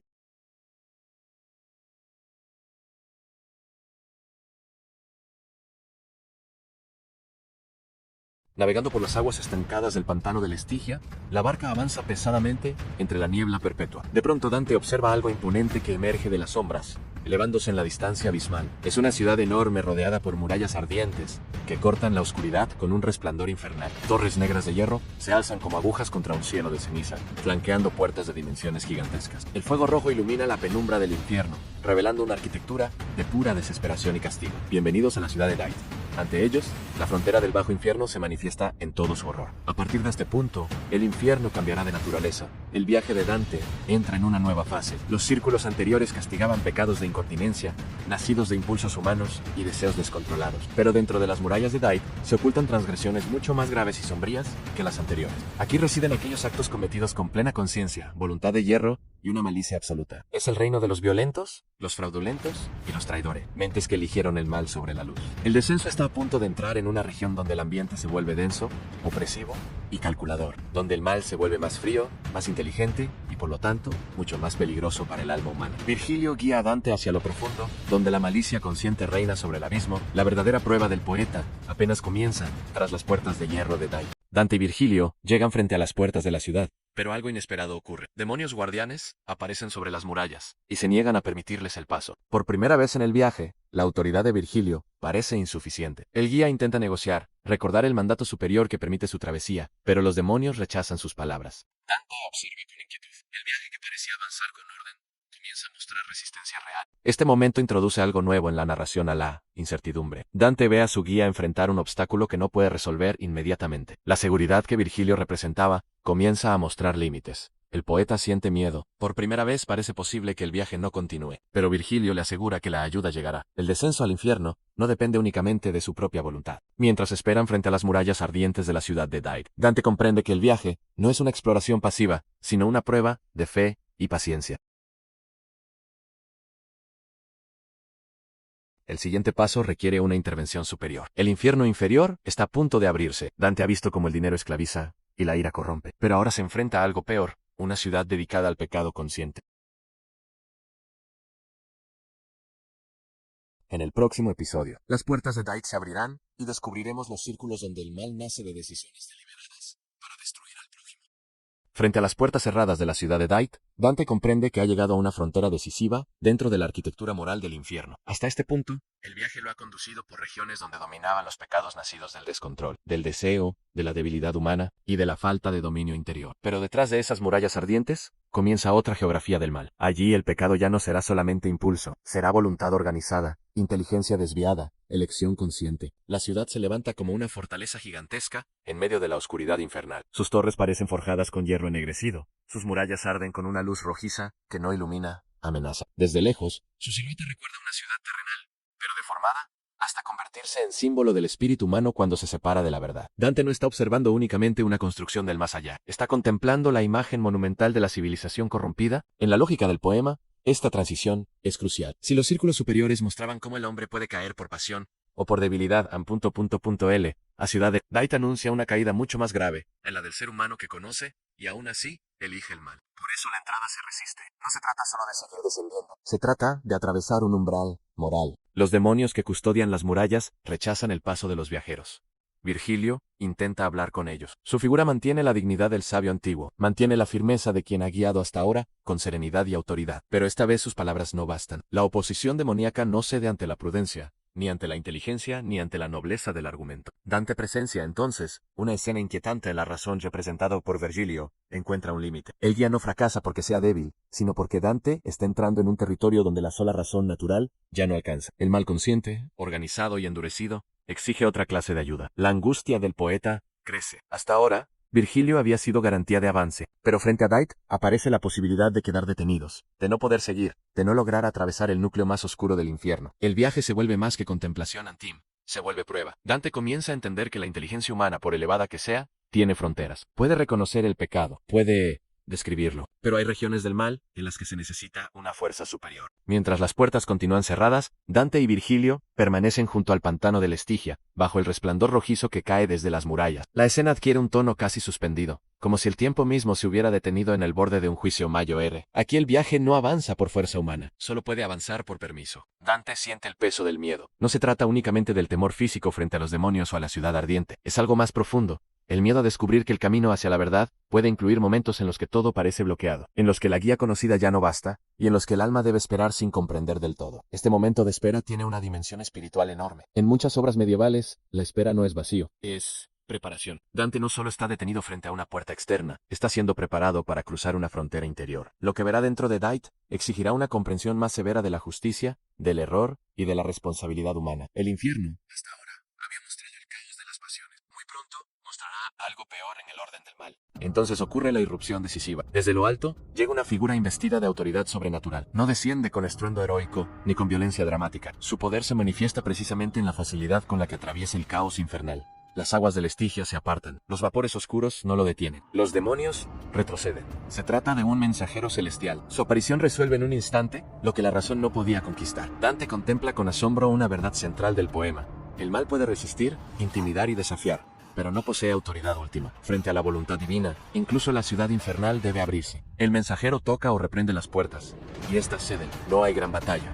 No hay falta. El contraste es deliberado y brillante. Aquello que parecía infranqueable resulta impotente frente a la autoridad superior. Los demonios, que momentos antes parecían dueños absolutos de la entrada, quedan reducidos a guardianes sin verdadero poder. La escena también tiene una lectura teológica profunda. Virgilio representa la razón. El mensajero celestial representa la gracia. Dante no desvaloriza la inteligencia humana, la honra enormemente, pero deja claro que, para penetrar hasta el fondo del mal, y comprender plenamente el orden de la justicia, la razón necesita auxilio divino. Dentro de la ciudad, Dante se encuentra con una de las imágenes más memorables y estremecedoras de toda la obra. Un inmenso campo cubierto de sepulcros abiertos, encendidos por llama. Las tumbas arden desde dentro. Sus tapas están levantadas. El paisaje entero parece un cementerio incendiado, una necrópolis infinita, donde los muertos no descansan, sino que permanecen expuestos a una combustión interminable. Este es el sexto círculo del infierno, reservado para los herejes. Dante sigue aquí una concepción medieval precisa en la herejía. No es simplemente una opinión errónea, sino una desviación intelectual y espiritual, una desviación que rompe con la verdad revelada y separa al alma del orden divino. Por eso el castigo tiene una forma particular. Los herejes, que en vida sostuvieron doctrinas falsas sobre la inmortalidad o sobre la verdad última, son encerrados en tumbas ardientes. Es el símbolo de su horror intelectual, convertido en prisión eterna. La imagen es extraordinaria por varias razones. Primero, porque transforma el espacio funerario en lugar de actividad infernal. No hay reposo, no hay paz, no hay clausura final. Segundo, porque vincula directamente pensamiento y destino. Dante muestra que las ideas importan. Las creencias no son adornos abstractos. Pueden orientar o deformar la vida entera. Hemos cruzado el umbral. Ante nosotros se alza Dai, la ciudad del mal organizado, donde el pecado ya no es solo impulso sino estructura. Dante y Virgilio avanzan como pequeñas siluetas bajo un dintel de proporciones ciclópeas, entrando en un reino de sombras perpetuas y arquitectura imponente. El estilo gótico monocromático de estos muros no es accidental, representa la frialdad de una voluntad que ha decidido alejarse de toda luz divina. Al adentrarnos, las calles se vuelven laberínticas. No hay orden aquí, sino una parodia de la civilización humana tallada en la roca del abismo. Torres negras y deformadas se elevan hacia un cielo sin estrellas, imitando la ambición de los hombres, pero careciendo de cualquier propósito de belleza. Dante observa los muros con una mezcla de espanto y asombro. Cada piedra parece haber sido colocada con la precisión de un castigo eterno. Al tocar la piedra, No se siente la calidez de la tierra, sino la frialdad del metal y el eco de sufrimientos antiguos solidificados en materia. Esta es la anticiudad. Plazas desiertas que nunca conocieron la risa. Recintos cerrados donde el alma se repliega sobre sus propios errores. Virgilio se detiene. Su mirada se pierde en las profundidades de las avenidas sombrías, reconociendo la geografía de una corrupción que él conoce bien. El aire aquí es denso, cargado de un humo que no proviene del fuego, sino del estancamiento de las conciencias que han renunciado al bien. No es el caos salvaje de los círculos superiores, es una opresión calculada. Una arquitectura diseñada para que el pecador se sienta pequeño y vigilado. Cada paso de los poetas resuena en el suelo de piedra negra, un sonido metálico que parece despertar ecos en las torres más alejadas. La luz aquí no ilumina, solo revela las formas de la desesperación. Es una claridad cenital que no proyecta esperanza, solo juicio. Virgilio guía con firmeza. Su porte clásico es el único recordatorio de la razón, en medio de este monumento a la sinrazón organizada. Nos internamos ahora en el corazón de Dait.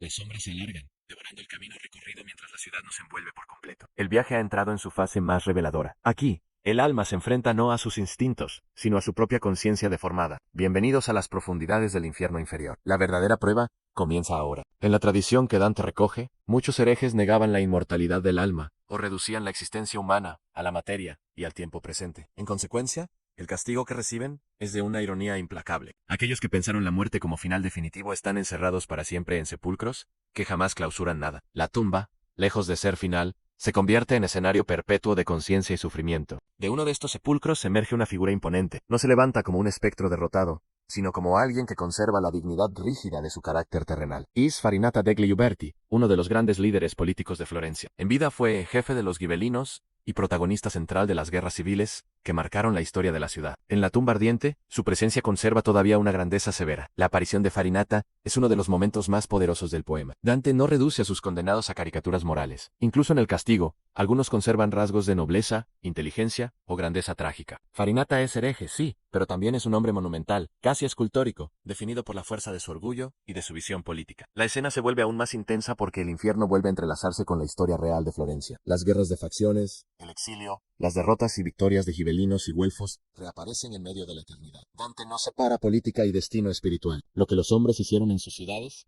también pertenece al juicio sobre sus almas. Farinata habla con Dante no como un alma humillada, sino como un hombre que sigue midiendo el mundo según categorías políticas, familiares y cívicas.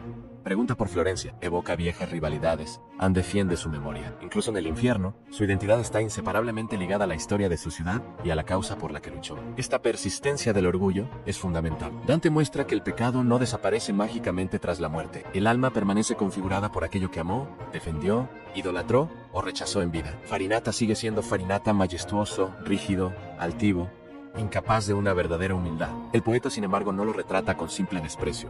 Hay en esta escena una complejidad admirable. Dante reconoce la grandeza humana, incluso cuando esa grandeza está torcida. Y precisamente por eso, el castigo resulta más trágico. No estamos ante una figura vulgar, sino ante alguien que pudo haber sido más, y quedó fijado para siempre en la deformación de su orgullo y de su error. En el diálogo con Farinata, surge una idea fascinante y dolorosa. Las almas de este círculo pueden percibir ciertos acontecimientos futuros, pero ignoran lo que ocurre en el presente cercano. Poseen una especie de visión fragmentaria, ven a lo lejos, pero no lo inmediato. Conocen lo que se aproxima, pero pierden contacto con el ahora. Esta condición se convierte en otra forma de castigo intelectual. Quienes se apartaron de la verdad viven ahora en una percepción mutilada. Su conocimiento no es plenitud, sino carencia. Saben algo, pero no lo decisivo. Ven lo lejano, pero no lo actual. Es una metáfora potentísima de la inteligencia separada de la luz verdadera. Conserva capacidad, pero ya no posee orientación total. Dante utiliza este recurso también para anticipar su propio destino. En la conversación aparecen alusiones a su futuro exilio, a la pérdida de Florencia, al dolor de la separación. Así, el infierno vuelve a mezclarse con la biografía del poeta. El viaje no es neutral. Cada descenso ilumina también su propio porvenir. Al avanzar entre las tumbas ardientes, Dante comprende con claridad el cambio que acaba de producirse en el viaje. Los círculos superiores castigaban pecados del apetito y de la pasión. Aquí empieza algo mucho más profundo. El pecado ha penetrado la mente, se ha vuelto doctrina, convicción deformada, orgullo intelectual. Este desplazamiento modifica todo el tono de la obra. El infierno inferior no será simplemente más doloroso, será más lúcido. Cada castigo mostrará una relación más directa entre la conciencia y el mal. La caída humana ya no se verá solo como desorden de los deseos, sino como corrupción deliberada de la verdad, a donde el mal piensa. Dante ha cruzado las murallas de la ciudad de Dait ha visto la razón detenerse ante sus límites, y ha descubierto un cementerio ardiente, donde las ideas falsas se convierten en prisión eterna. El infierno ya no castiga solo impulsos desordenados, ahora juzga convicciones, orgullos y decisiones conscientes, pero las tumbas ardientes son apenas el umbral. Más abajo esperan círculos donde el pecado deja de corromper únicamente la verdad, y comienza a destruir la vida humana a través de la violencia. Al abandonar el campo de tumbas ardientes dentro de la ciudad de Dite, Dante y Virgilio se acercan a un nuevo límite dentro del infierno. Hasta ahora, el poeta ha visto cómo el deseo puede desordenarse, cómo el exceso puede degradar el cuerpo y cómo la mente puede corromper la verdad. Pero lo que viene a continuación es aún más oscuro: la violencia. Aquí el pecado ya no es solo desviación interior, es destrucción directa. El ser humano no solo se pierde a sí mismo, sino que daña activamente a otros, al mundo o incluso a su propia existencia. Dante entra en una región donde la libertad se convierte en instrumento de devastación. El paisaje refleja esta transición. El terreno se vuelve áspero, rocoso, fragmentado. Ya no hay estructuras ordenadas como la ciudad de Dite, ni campos simbólicos como los círculos anteriores. Aquí el infierno parece desgarrado, como si la propia naturaleza hubiera sido herida por la violencia humana. Y en ese borde aparece una figura que anuncia la gravedad del descenso: el Minotauro. El Minotauro, criatura mitad hombre mitad bestia, guarda la entrada al séptimo círculo del infierno. Su presencia es pura rabia, no razona, no dialoga, no juzga, reacciona con violencia instintiva. Dante lo presenta como símbolo perfecto de la brutalidad descontrolada. Este monstruo representa la degradación total de la razón humana. El hombre que se entrega a la violencia pierde su forma, se vuelve bestial, deja de ser plenamente humano. El Minotauro no es solo un guardián, es una advertencia viviente de lo que ocurre cuando la furia domina completamente el alma. Virgilio logra distraerlo con palabras que apelan a su historia, recordándole su derrota. Mientras la criatura se consume en su propia ira, Dante y su guía avanzan. La escena revela una idea clave: a la violencia ciega puede ser poderosa, pero también es autodestructiva. El camino hacia el siguiente nivel del infierno queda abierto. Al descender, Dante encuentra una de las visiones más impactantes del infierno: un río de sangre hirviendo. En él están sumergidas las almas de aquellos que ejercieron violencia contra otros seres humanos, tiranos, asesinos, conquistadores crueles. La profundidad en la que cada alma está sumergida refleja el grado de su violencia. Algunos apenas están cubiertos hasta los pies, otros hasta el cuello. Los más crueles permanecen completamente sumergidos en la sangre que ellos mismos derramaron en vida. El simbolismo es directo y devastador. Quienes vivieron derramando sangre ahora están condenados a existir dentro de ella. El acto violento no desaparece, se convierte en entorno, en sustancia, en eternidad. Dante muestra aquí una justicia que no olvida. Cada acción violenta deja una marca que no puede ser borrada. Custodiando el río de sangre aparecen los centauros, criaturas mitad hombre, mitad caballo, armadas con arcos y flechas. Disparan contra cualquier alma que intente escapar de su castigo. Su función es clara: mantener el orden de la violencia castigada. Entre ellos destaca Naiso, quien guía a Dante y Virgilio a través del río. Como en otros momentos del poema, Dante integra figuras de la mitología clásica dentro de su visión cristiana, creando un universo simbólico, coherente y poderoso. Los centauros representan la violencia controlada, la fuerza disciplinada al servicio del orden. Son lo opuesto al Minotauro. Si este era furia desatada, ellos son violencia canalizada. La escena sugiere que incluso la fuerza puede tener un lugar legítimo si está sometida a la justicia, pero cuando se libera de ese orden, se convierte en destrucción. Al continuar el descenso, Dante entra en una región aún más inquietante. Aquí se castiga la violencia contra uno mismo, el círculo de los suicidas.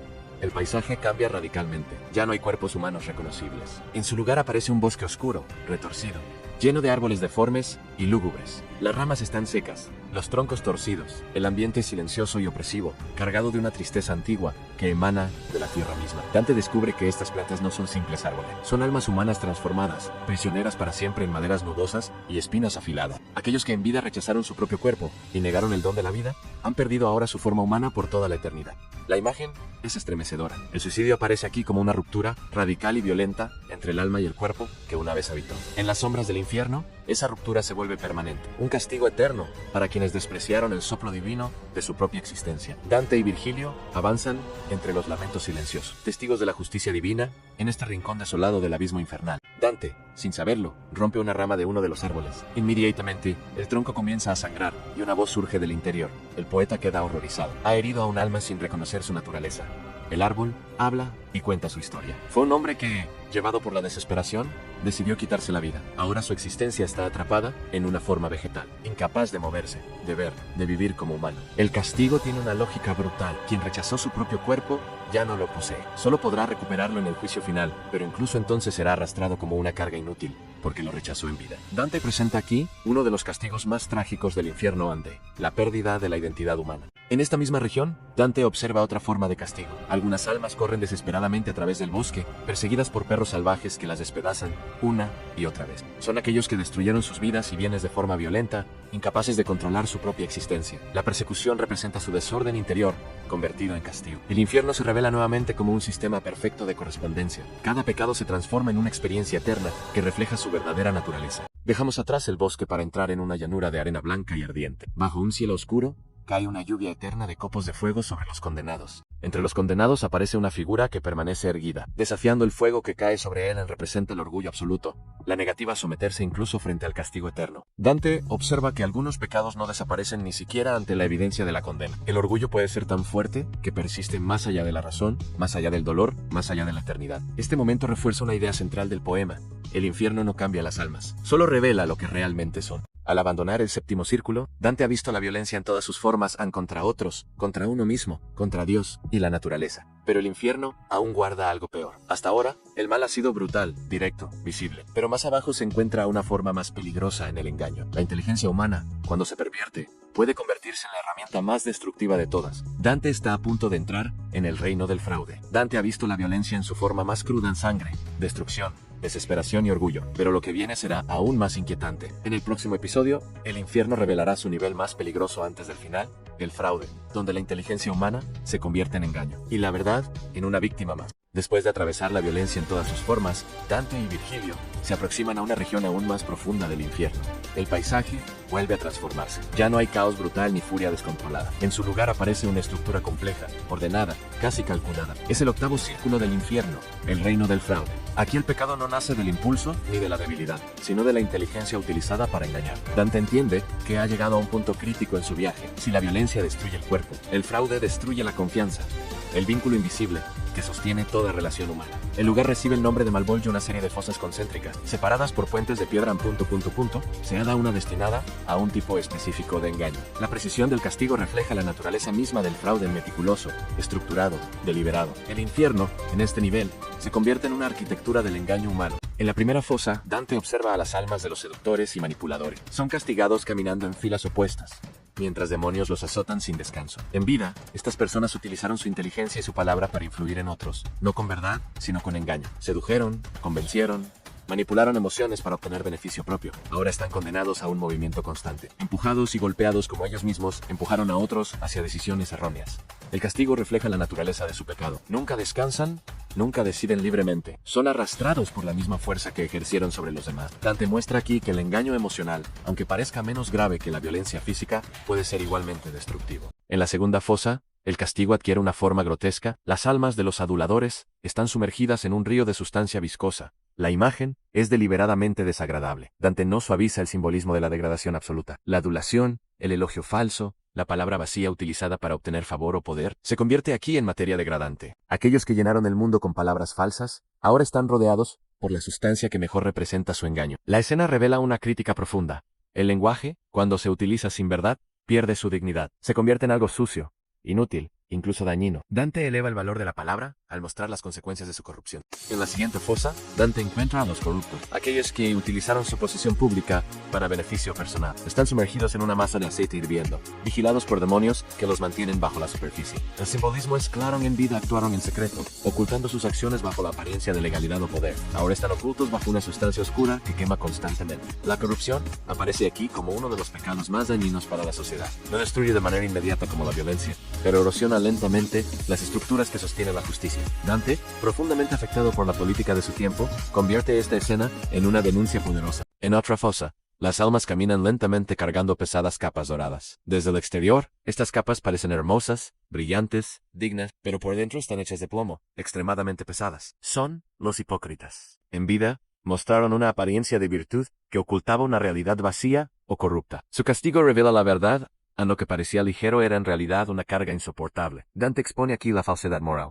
No basta con parecer justo. La apariencia sin verdad se convierte en peso eterno. En una de las fosas más inquietantes, Dante observa a los ladrones. Aquí el castigo no es físico en el sentido tradicional. Es una transformación constante. Serpientes envuelven a las almas, las muerden, las consumen. Los cuerpos se desintegran, se fusionan con las serpientes, cambian de forma, desaparecen y reaparecen. La identidad se vuelve inestable. El simbolismo es profundo. El ladrón, que en vida tomó lo que no le pertenecía, pierde ahora lo más fundamental, en su propia identidad. Ya no puede decir con certeza quién es. El fraude llevado al extremo destruye la esencia del individuo. En otra fosa, Dante encuentra a quienes utilizaron su inteligencia para guiar a otros hacia el mal. Están envueltos en llamas individuales, cada uno encerrado dentro de su propio fuego. Aquí aparece una de las figuras más célebres del poema en Ulises. Dante lo presenta no como héroe glorioso, sino como símbolo del ingenio sin límites morales. Su deseo de conocimiento lo llevó más allá de lo permitido, desafiando el orden natural y divino. El castigo es revelador en la inteligencia que iluminó a otros, se convierte ahora en fuego que consume. A medida que Dante avanza por Malbolge,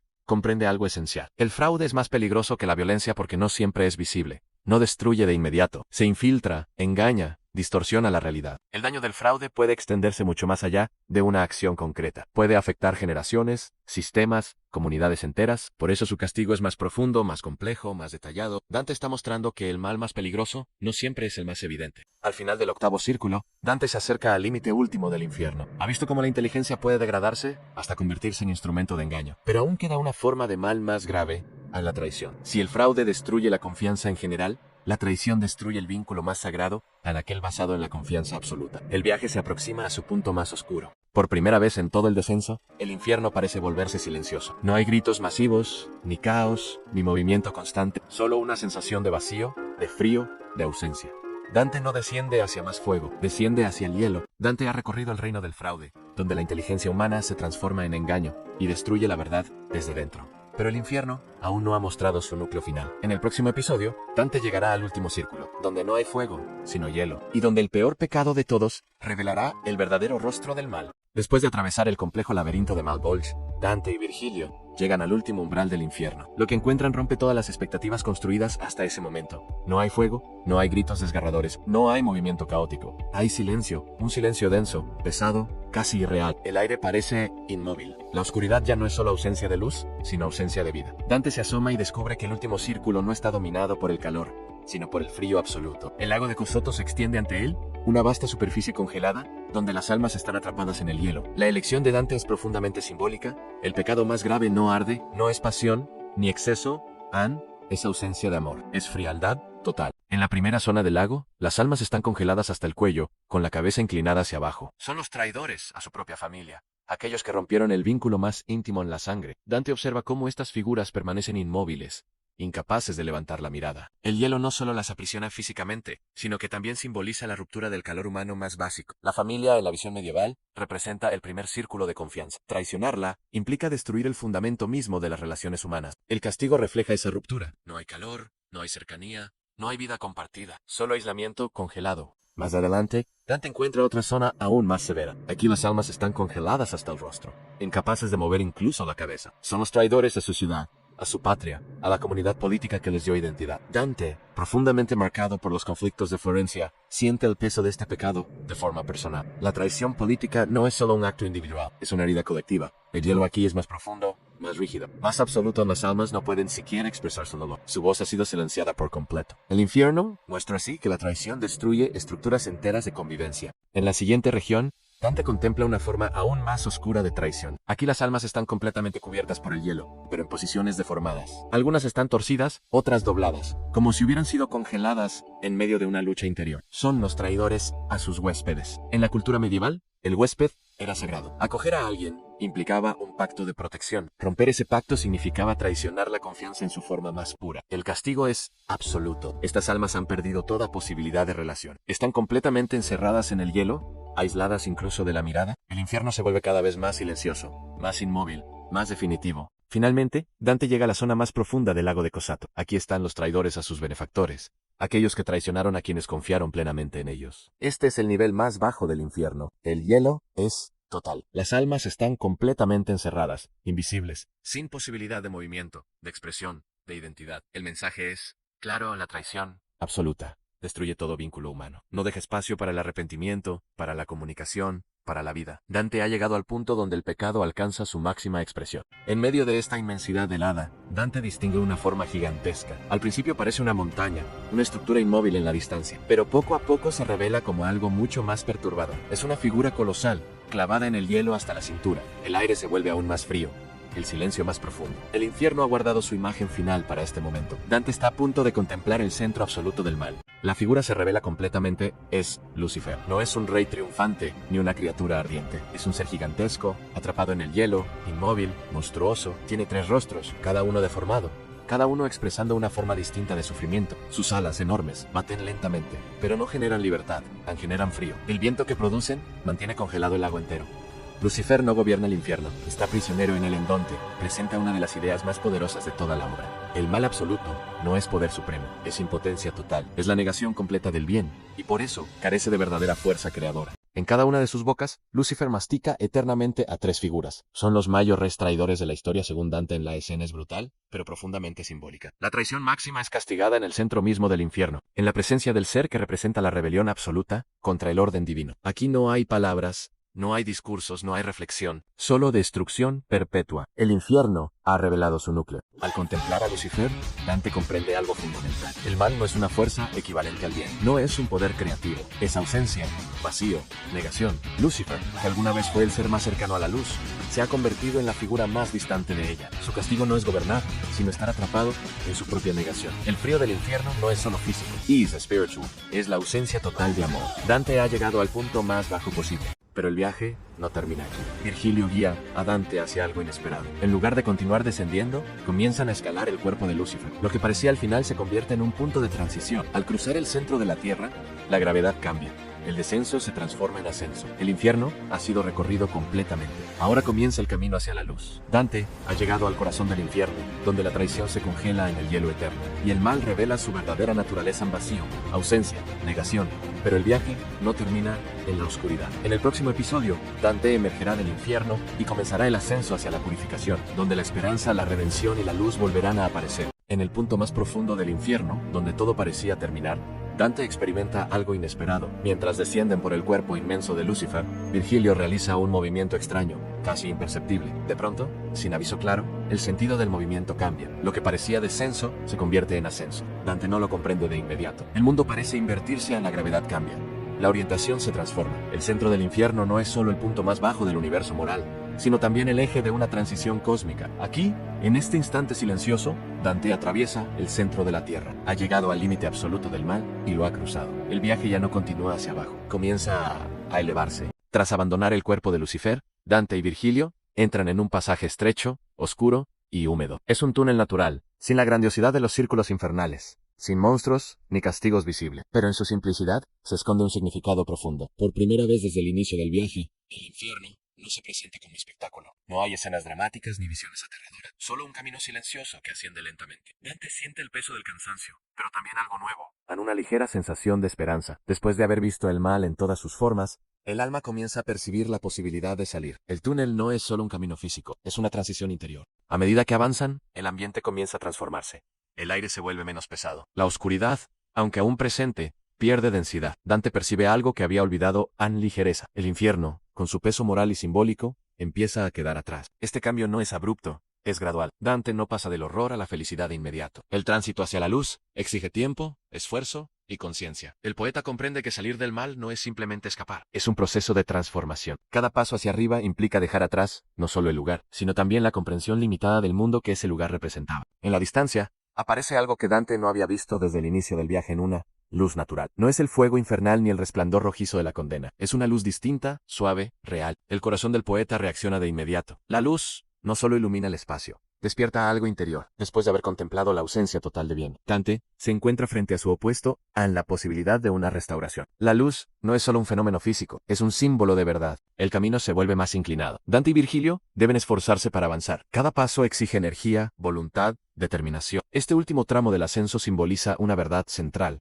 Al salir del mal, requiere más que comprensión, requiere esfuerzo activo. Dante ya no es el mismo que comenzó el viaje. Ha visto la degradación del deseo, el peso del exceso, la corrupción de la mente, la brutalidad de la violencia y el frío absoluto de la traición. Ahora lleva consigo ese conocimiento, y con él comienza a ascender. Tras el largo ascenso por el oscuro túnel, dejamos atrás el abismo del dolor. El aire se vuelve puro y el silencio del infierno se desvanece.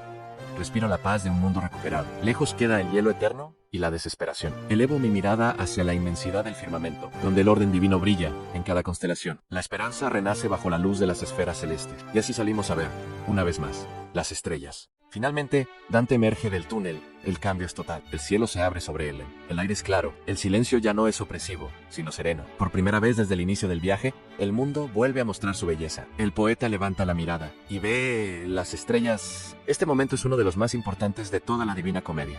No hay grandes discursos, no hay descripciones excesivas, solo un gesto simple, mirar hacia arriba. Las estrellas representan el orden, la esperanza, la orientación. Después de atravesar el caos absoluto, Dante vuelve a encontrar un universo con sentido. Dante comprende entonces que su descenso no fue solo una exploración del infierno, fue una transformación personal. Cada círculo, cada castigo, cada encuentro, reveló algo sobre la condición humana.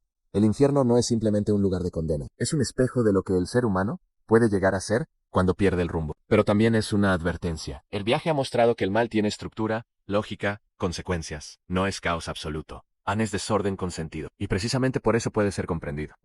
El infierno ha revelado una verdad contundente. El mal no es grandioso, no es glorioso. No es poderoso en el sentido que los hombres suelen imaginar. Es vacío, es repetición.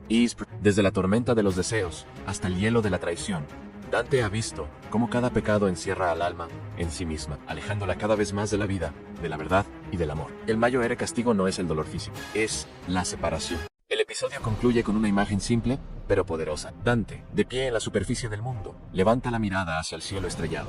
No dice nada, Anne, no hace falta. Después de haber visto el abismo más profundo, ese gesto lo dice todo. El viaje continúa, pero ahora, por primera vez, está orientado hacia la luz. Dante ha atravesado el infierno, ha comprendido la naturaleza del mal y ha sobrevivido a su visión más oscura. Pero la Divina Comedia no es solo un viaje hacia la condena, es un camino hacia la redención.